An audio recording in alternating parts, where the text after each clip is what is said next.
Glórias a Deus, paz seja convosco mais uma vez. Nunca é pouco a paz do nosso Senhor Jesus Cristo. Ela é aquela que nos faz continuar caminhando, independente de ônibus que atrasam, Ele é aquele que nos sustenta.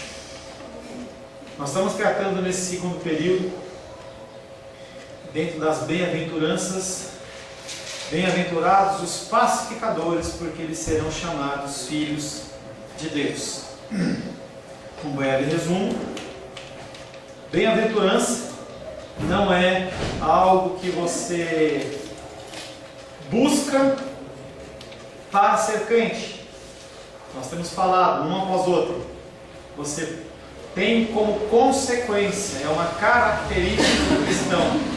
Aquele que é cristão, ele é pacificador. Mas pastor, eu sou crente para Rio Curto.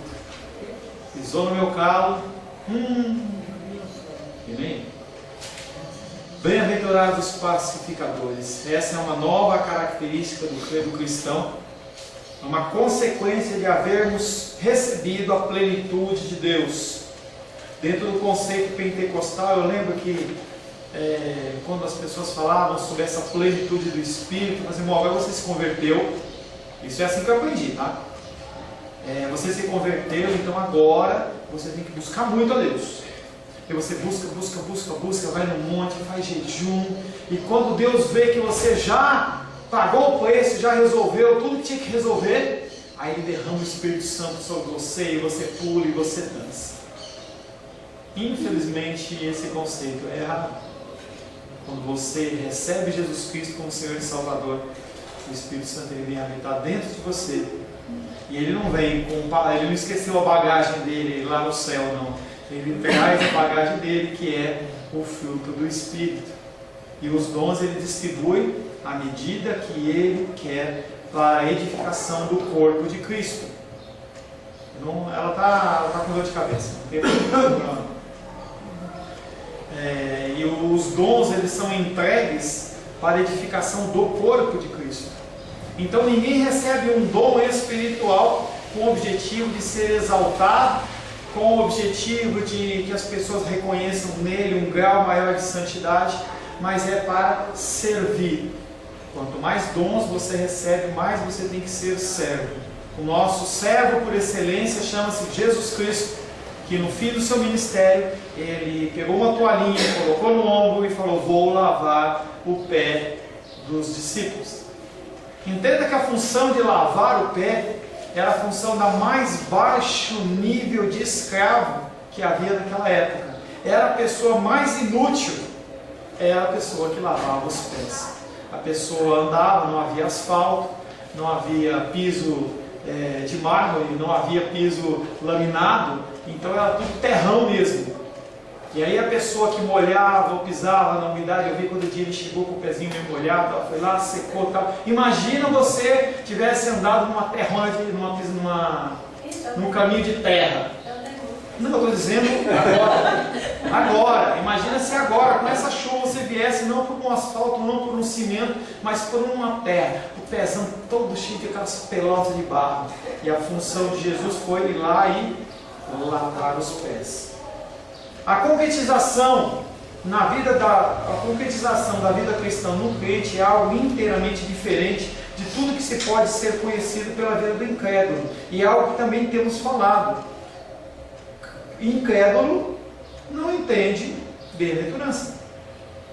Porque para que você possa entender bem-aventurança e princípios da palavra de Deus, você precisa de uma coisa que não pode ser comprada nas Casas Bahia, não pode ser comprado pela internet, nem no Black Friday, mas você só recebe isso de forma gratuita de Deus, que chama-se Espírito Santo de Deus. Bem-aventurados os pacificadores, porque serão chamados filhos de Deus. E quem não é pacificador? Não é chamado filho de Deus. É simples assim. Falamos sobre por que há tantas guerras. E nós levantamos uma série de condições, uma série de situações, mas a causa final chama-se pecado. É o pecado do meu coração, o pecado do seu coração, o pecado de governantes, o pecado de pessoas que estão em liderança. Porque as pessoas elas querem apenas os seus intentos, as suas vontades. O que eu vou ganhar com isso?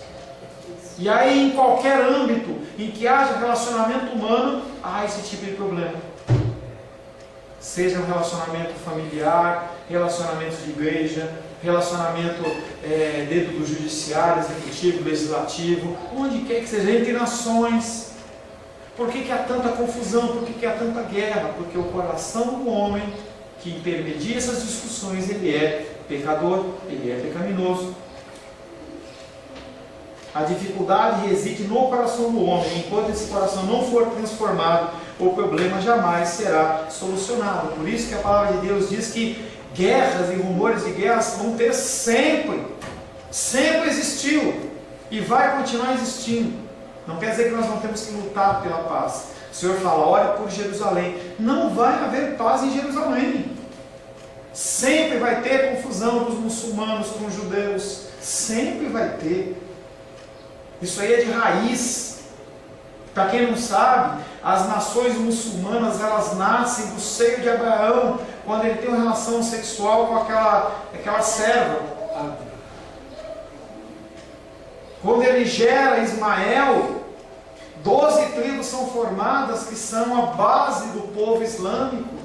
E o povo tem no coração aquela amargura pelo aquele povo que foi privilegiado em detrimento dos descendentes de Ismael. Não tem conversa. As pessoas não entram em consenso porque elas não conseguem. Desde pequena a criança, ela é trabalhada que ela tem que matar. Você vê o contexto da discussão do fechamento da eleição dos Estados Unidos.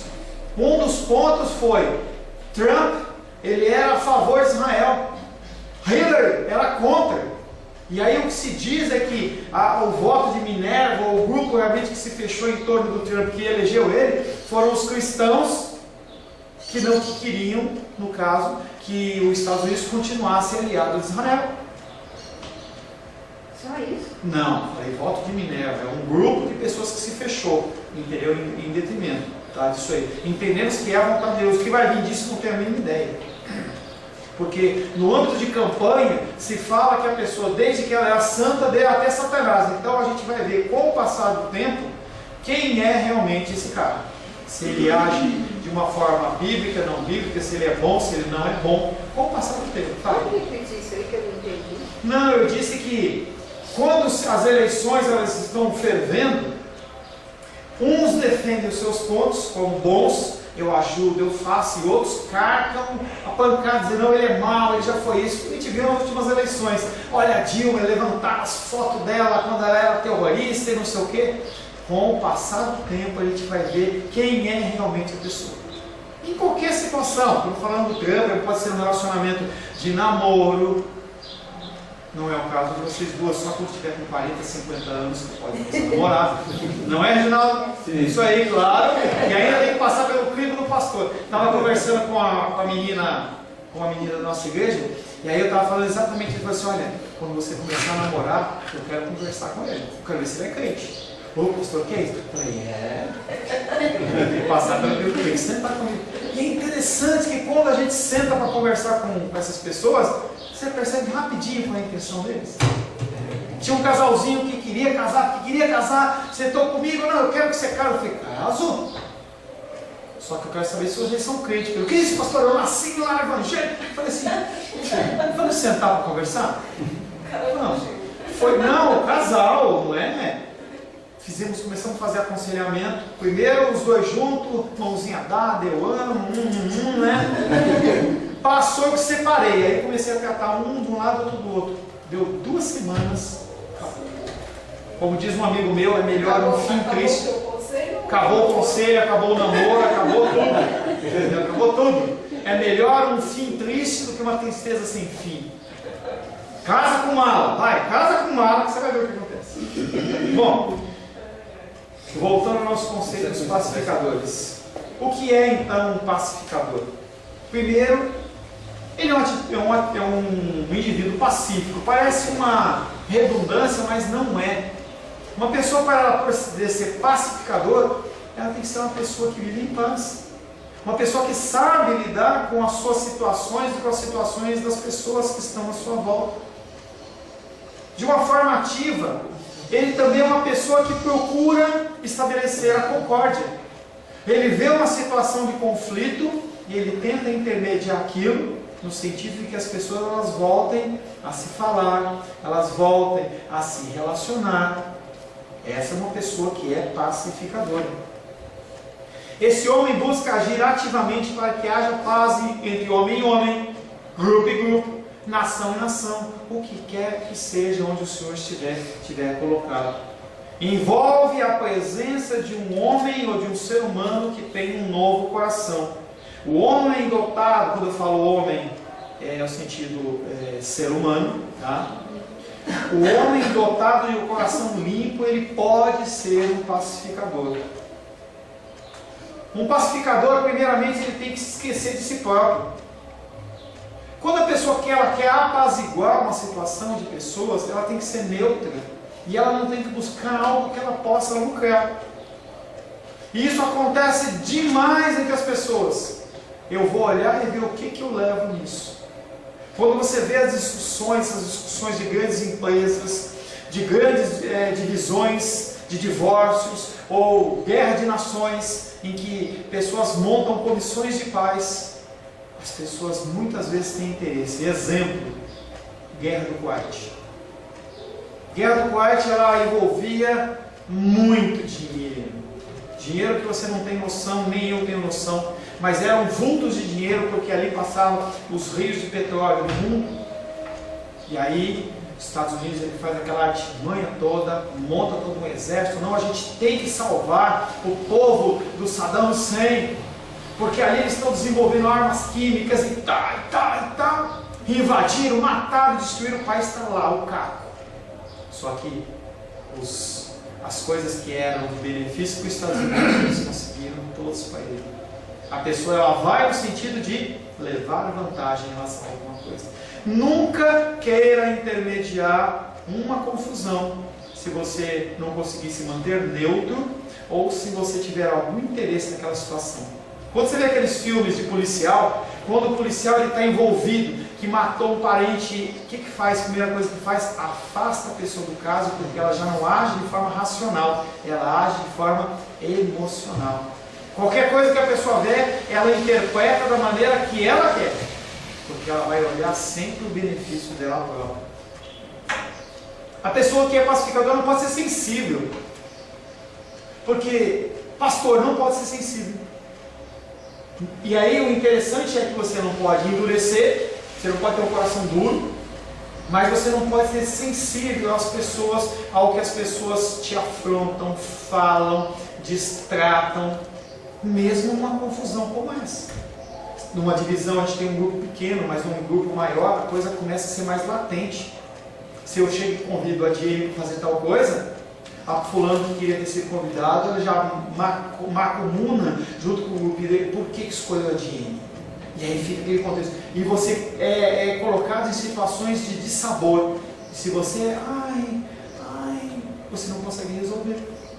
Você tem que ser duro, como diz o Che Guevara, sei lá quem eu falei, você tem que ser duro sem perder a sensibilidade. Tá certo que ele matava todo mundo, ele era um cara carniceiro. E aí eu vejo os jovens andando com a camiseta do Che Guevara, nem sabe o que está fazendo. Você não pode ter aquele tipo de sentimento. Que reação isso pode causar em mim? O que tudo isso significa para mim? Estou sendo tratado de uma maneira correta? Meus direitos estão sendo observados? E nós temos visto dentro das bem-aventuranças que uma coisa que você não tem é direito. Ou melhor, você tem, ir para o inferno. O direito que você tem, que você pode reivindicar é inferno. Eu não quero, não sei se você quer, tá? Mas fora isso nós não temos direito. Nós temos visto que a cada momento que nós caminhamos dentro da vida cristã, você descobre que você é mais podre, o seu coração cada vez é mais negro. E parece que quanto mais você lava, mais sujo fica. Essa semana minha filha falou assim: papai, você pode lavar o meu tênis que está sujo? E eu sempre lavo o tênis dela. Mas aí a faxineira estava lá, viu o tênis sujo, ela lavou. Depois da lavagem do tênis, o tênis ficou mais limpo ou mais sujo? mais limpo. Quando você coloca uma máquina, você lava a roupa. Quem lava a roupa aqui em casa? Eu não lavo. Quando você... A Glenda não lava também? Levanta a mão. Glenda, quando você coloca roupa na máquina, você espera que a roupa saia mais limpa ou mais suja? Pastor, que pergunta ridícula. Mas é legal as perguntas ridículas porque trazem à tona um monte de coisa. Você espera que a roupa saia mais limpa ou mais suja? É a musiquinha de fundo para você pensar. Você viu, né? Fundo musical, né? Gente, a gente espera que a roupa saia mais limpa. O que acontece quando você vem na igreja é que você descobre cada vez mais que seu coração está mais sujo. Pior. Não é que ele está piorando, você começa a se enxergar de uma maneira diferente. Eu lembro que tinha um tio meu que era brincalhão, eu pescava quando era mais novo, e ele falava assim que ele era muito arteiro. E aí tinha uma pessoa que, um senhor lá numa ferrovia, que ele trabalhava na ferrovia, maltratava muito dele. E aí ele disse que viu o óculos do cara, usava aqueles óculos no fundo de garrafa, e ele olhou assim e falou assim, eu vou aprontar com esse cara. E quando viu, o cara estava dando um cochilo na mesa, ele pegou o óculos do cara e passou aquela goma arábica dentro da lente, secou, e ele ficou só olhando. Quando o cara acordou, pôs o óculos, eu tô cego! Mas o problema não era a cegueira dele, o problema é que o óculos estava todo embaçado. A nossa vida, ela vai sendo descortinada da nossa sujeira, porque os nossos olhos vão sendo abertos. E você cada vez contempla mais a pecaminosidade do seu coração.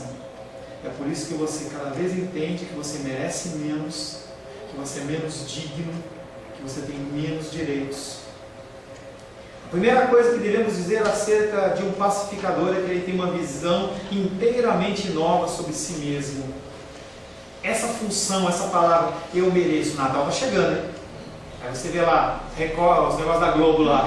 Você já comprou a sacolinha, um presente e tal. Você está comprando essa televisão zona aí, gastou 30 mil reais, não vai impactar no teu orçamento. Eu mereço. Qual frasezinha do inferno? Eu mereço. A pessoa não tem uma visão espiritual de saber realmente o que ela merece. A pessoa que já se viu a si mesmo, tendo tomado consciência que, em certo sentido, o seu eu é tão miserável e tão desgraçado que não merece atenção. Esse eu é tão desgraçado que não tem privilégios, direitos e nada merece. Se você já se viu como alguém que precisa ser humilde de espírito, se você já se lamentou chorando em face da negritude do seu coração. Gente, semana passada eu tive uma aula que eu chorei, porque eu vi o meu coração e eu chorei. Se você já se enxergou como realmente é e se sentiu fome e sede de justiça, então você não continuará exigindo que os seus direitos e privilégios sejam atendidos. Nem ficará perguntando, qual é a minha parte nisso, qual é a minha parte naquilo. Antes você ter-se esquecido inteiramente de si mesmo. Quando você olha uma pessoa, independente da profissão de fé da pessoa, quando você olha, por exemplo, de Madre Teresa de Calcutá, não a conheço, não conheço sua vida, não convivi com ela, mas o que a gente tem é a visão de uma mulher piedosa que abandonou tudo em detrimento do cuidado de pessoas que não tinham nada a oferecer. Uma pessoa como essa, você acha que ela está olhando, achando que ela merece alguma coisa? Que ela tem direito a alguma coisa? Você acha que ela estava preocupada que depois que ela morresse? Não estava. Você acha que ela estava preocupada que depois que ela morresse, ela ia ser transformada em beata, santa, sei lá o quê? Ela simplesmente estava ali para servir. Simplesmente ela não estava preocupada. O que eu vou ganhar com isso? Será que eu vou ganhar um prêmio Nobel da Paz? Não a conheço. Entendo pelo menos de uma forma. Que impulsionava ela além das O que eu vejo de uma forma superficial, entendeu? Porque eu não a conheço, não vi o seu trabalho, independente dela ser católica, evangélica, o que quer que seja, ela tinha um coração servil. Ela se entregava às pessoas e não preocupava em buscar o seu próprio benefício. De fato, não podemos deixar de concordar que um dos melhores testes para sabermos, vai embora não, gente, só puder apertar a coisa, vai embora. O almoço não está pronto ainda. De fato, não podemos deixar de concordar que um dos melhores testes para sabermos se somos crentes verdadeiros ou não é: você se odeia? O seu eu natural. Quando você olha para o seu eu natural, o que você sente em relação a ele? Tinha uma música da década de 80 que falava: eu me amo, não posso mais viver sem mim. A visão do cristão é uma visão diferente. Você olha para si e você vê quem é você. Porque eu olho para você, você está bonitinho, entendeu? Toma um banhinho, fica olhando ela com lencinho no pescoço, ai que lindíssima, né? Ai, como ela é fofinha, me dá um pouquinho dela, que cheirosa. Como é que é o coraçãozinho dela quando ela está sozinha? Não sei.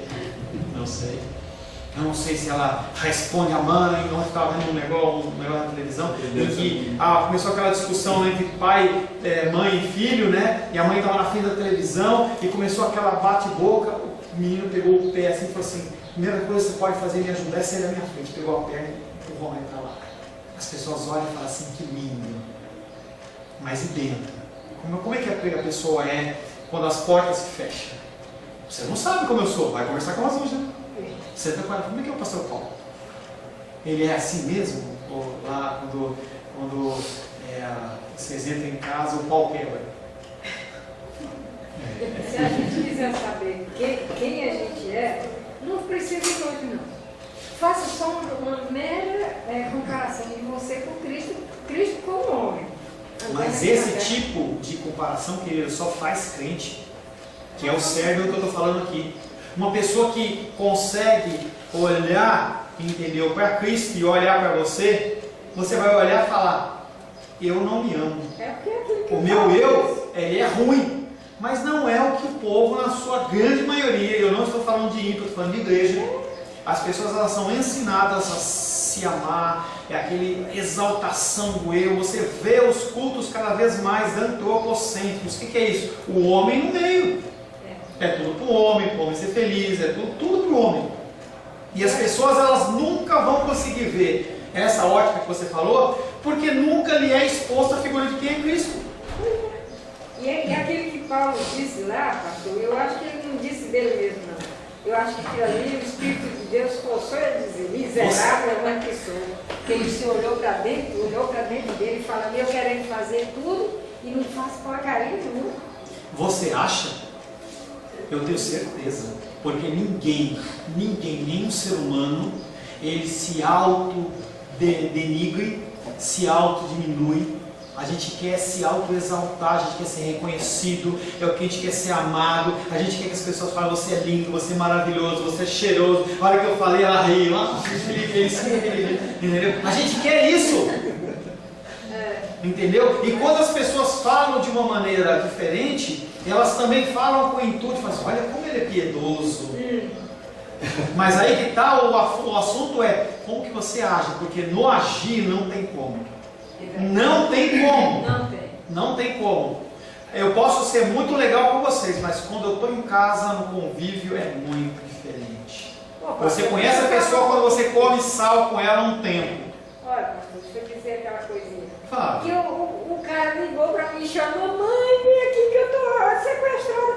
E eu, em vez de pregar o evangelho para o homem, dizer: ô meu amigo, olha para cima, muda de caráter, isso não é bom para você.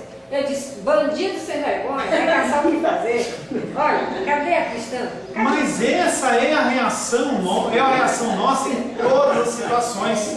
O que acontece é que a gente tem que identificar essas situações e nós temos que começar a trabalhar nelas, sempre entendendo que o Espírito Santo pode nos ajudar. Eu fico decepcionado, eu fico a ponto de me desespero na hora dessa. Cadê a crente? Bem-vinda, querida, pois eu sinto a mesma coisa. Eu sinto exatamente a mesma coisa. Se você está achando que você está perante um homem santo, ungidão, você está perdida, porque eu não sou. Não sou.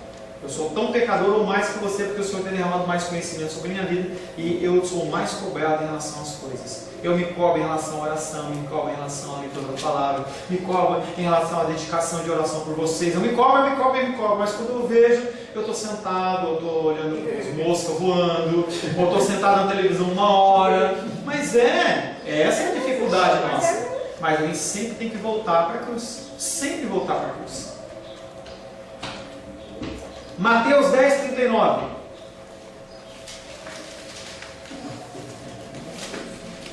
Quem abre? Quem achou? Alguém que está de lenço no pescoço mesmo, por favor. Mateus 10, 39. Eu já sei. Quem acha a sua vida, perdê-la. Quem, todavia, perde a vida por minha causa, achará. Que, se você parar para meditar nisso aí, o Senhor está falando que você abrir mão das coisas que você tem prazer. Ele está falando que você perder a sua vida é não se preocupar com as coisas do dia a dia, se preocupar com as coisas do Senhor, é se preocupar em glorificar a Deus em tudo. Em você agir errado, você parar e falar assim, será que eu glorifiquei o Senhor com tal coisa? Ou não. E aí na próxima vez você tentar ser melhor. E não tem como eu medir. A única pessoa que pode medir nem é você, é só Deus. Que vai ver se você está caminhando mais em direção ao alvo ou você está que nem caranguejo, né? Andando para trás. Vou ver os caranguejinhos na praia. Aqueles olhinhos dele. Interessante. Com essas palavras, Jesus referia-se ao fato de uma pessoa amar a si mesma, ao homem natural, à sua vida natural. Esse sim é um dos melhores testes para ver se a pessoa é cristão ou não. Quando Deus fala, amar a Deus sobre todas as coisas e o próximo como a ti mesmo, tem uns malucos aí que acham que eles têm que se amar primeiro.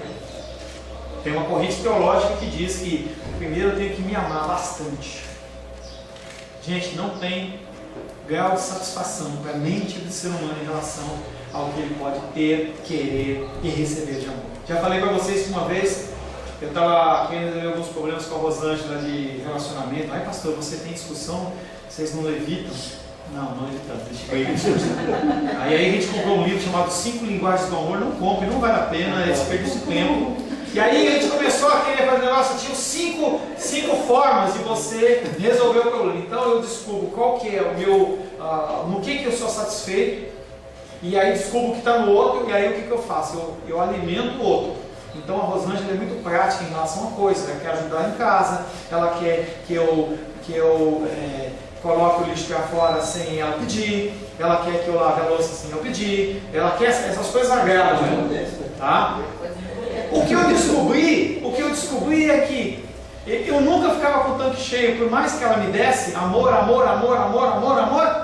porque eu gosto de pegar, eu gosto de abraçar, entendeu? Nunca ficava satisfeito.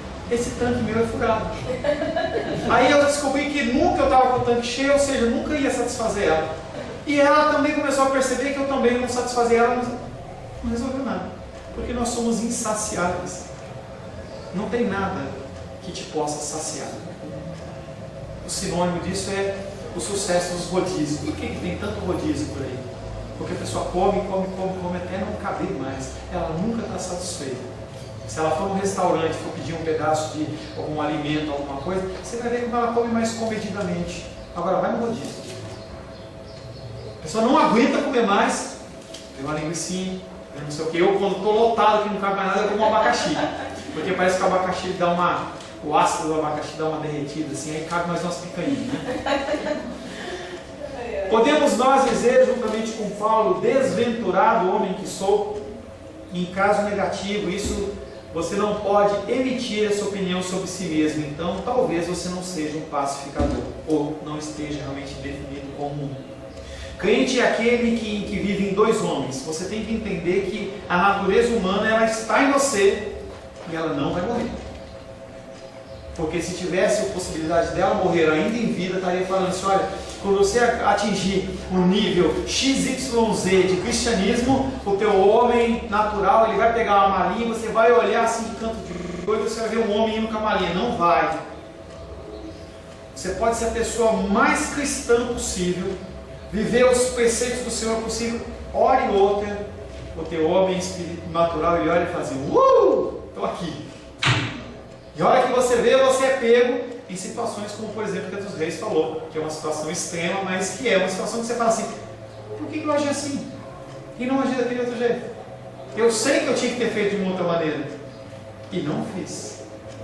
Nosso homem natural, ele o tempo inteiro, ele emerge das trevas. Trevas do nosso coração, não é das trevas do diabo, é do nosso coração. Quando fala das trevas, o cara fala assim, a culpa é do diabo. Aquela historinha que você já ouviu 10 vezes, eu vou contar de novo para você dar risada, tá? O diabo estava lá, né, sentado por fora da igreja, e aí rolou o cultão, tal, quando acabou o culto, depois de 3 horas de culto, louvor, oração e tal, o pastor olha lá fora e vê o irmão, o irmão não, estava errado, né? Ele vê o diabo lá sentado na guia, está chorando, né, diabo? O culto hoje foi forte. Eu já sei o que foi, diabo, foi o louvor. Que nada, pastor. Esse louvorzinho aí, merreca, mecânico, os caras não sentem nada, não tem comunhão com o Senhor. Você sabia que o ministro de louvor ele tem relação sexual com a menina lá? Esse louvor não chega ao céu, não. Ah, então eu sei o que foi. Foi a oração. Aquele tempo de oração, antes da palavra, foi uma coisa de quebrar barreiras. Que nada, pastor. Aquela oração é uma oração humana. As pessoas não ficam olhando para si mesmas. Ninguém ora pelo outro. Oração tudo repetida. Ah, eu sei o que foi. Eu sabia, eu não quis falar não, mas foi a palavra. Essa semana eu me dediquei, eu busquei a face do Senhor. A palavra, ela te colocou para correr, né? De jeito nenhum, pastor. Palavrinha fraca. Não tinha nada a ver, você falou um monte de versículos, não batia um com o outro. As pessoas, você olhou para a cara das pessoas, as pessoas não entendiam nada. O senhor ia de Gênesis, Apocalipse, citando um monte de versículos, as pessoas não conseguiam entender o que você estava falando. Então o que você está chorando? Porque vocês vivem por a culpa em mim. Tudo é eu, tudo é eu, tudo é eu. Obrigado pelas risadas. Gente, a gente tem mania de colocar a culpa no diabo, mas o problema sou eu e você. O diabo, ele tem poder, ele age, o mundo está aí oferecendo toda sorte de pratos de lentilhas para você, mas se você for firme na palavra, você não cai nessas. Ou cai pouco. Cair você cai porque nós somos pecadores, nós carecemos da glória de Deus. A menos que você seja Enoque, a menos que você seja Elias, você vai ficar aqui e o Senhor não vai te levar até o dia do Senhor. O crente tem que abominar o seu velho homem e diz: cala-te, deixa-me em paz, nada mais tem a ver contigo.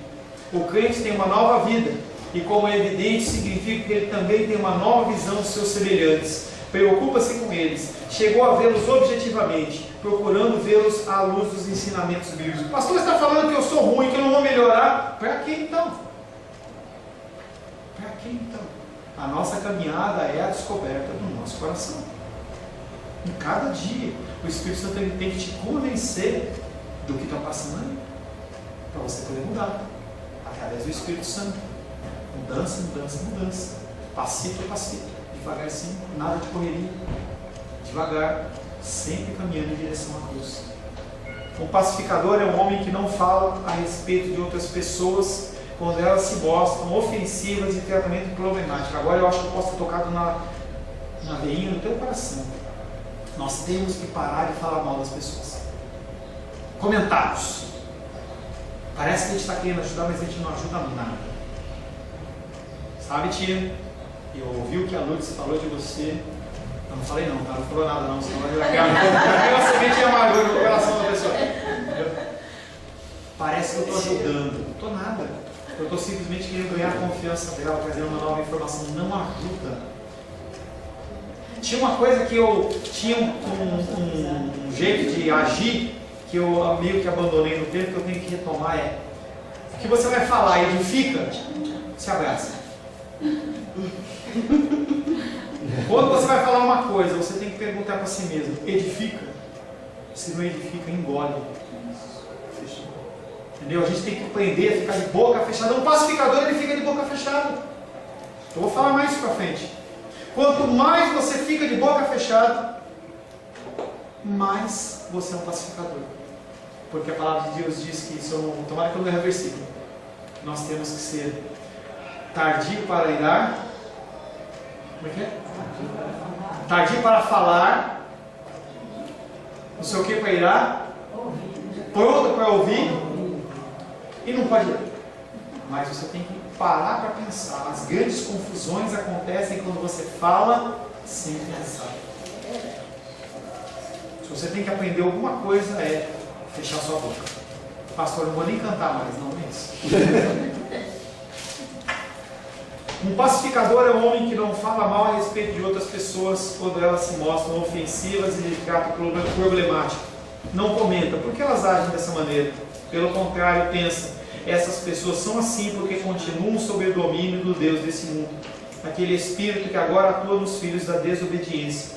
Essas pobres criaturas são vítimas do seu próprio mundo, do seu eu e de Satanás, e estão a caminho do inferno.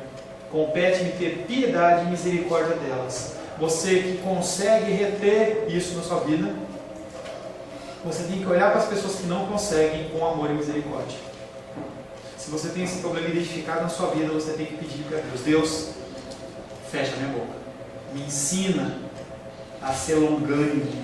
Antes de falar, eu ter toda a paciência do mundo, antes de explodir, antes de fazer qualquer tipo de comentário. E entenda que contar de 1 a 10 não resolve. Isso é um método natural. É como Alcoólicos Anônimos, Narcóticos Anônimos, em que as pessoas elas têm aquela reunião lá, que nasceu, o Alcoólico Anônimo nasceu dentro de um princípio cristão que com o tempo ele foi desvirtuando e ficou alguma coisa no meio mais comum. A pessoa, ela é a expressão, ela é um bêbado seco. Uma pessoa que faz parte dos Alcoólicos Anônimos, ela é um bêbado, um alcoólatra seco, mas a qualquer momento ele pode beber e se perder de novo. Aquele que é cristão, ele é uma pessoa que é trabalhada de tal forma no seu coração que ele abre mão desses problemas, desses vícios e não tem mais a dificuldade, porque o Senhor sanou aquilo que era a causa que levava ele para beber ou qualquer outro tipo de vício. O grande problema do ser humano é a falta de Deus no coração. Tendo falta de Deus no coração, a pessoa não sabe lidar com os problemas e ela acaba procurando soluções rápidas. Estou com dor de cabeça, vou lá e tomo um comprimido. Tem um casal que é conhecido de um grupo aqui, que eu de vez em quando eu encontro eles, a mãe da Gilda, com o seu João. E ele fala assim, o seu João fala assim para mim, ele tem 80 anos e poucos, ele fala assim: eu passo longe de remédio, porque eu sei que se eu tomar um, eu vou ter que tomar outro, eu vou ter que tomar outro, eu vou ter que tomar outro. O pensamento dele, né? Eu prefiro, se eu tiver com uma dor de cabeça, eu tento, entendeu, lidar com ela, só que não tiver jeito mesmo. Mas a grande maioria das pessoas querem um alívio instantâneo, seja da área física, seja da área espiritual. E isso traz danos enormes ao nosso cristianismo, porque nós não aprendemos a lidar com as dificuldades, nós procuramos soluções fáceis. A mentira é uma solução fácil para situações em que as pessoas estão passando por alguma dificuldade, elas simplesmente falam mentirinha. Ministrar essa semana uma pessoa que falava que o problema dela era mentira. Mas eu falo por um motivo bom, é por causa disso, por eu falei, não, está errado. Quando você entende e você abre mão de preceitos, por mais simples que sejam, por menos consequências que tenham, você pode ter certeza que você pula para o próximo nível, para o próximo nível, para o próximo nível, e chega um momento em que um abismo chama outro e vocês estão no meio. Senhor, em nome de Jesus, queremos agradecer ao Senhor, porque apesar de não nos sentirmos pacificadores, o Senhor, Pai querido, tem nos tratado semana após semana. Nos ensina, Pai querido, cada vez mais a nós nos adequarmos ao Teu querer e à Tua vontade, e que nós possamos ser moldados na força do Teu poder, Pai, em nome de Jesus. Amém.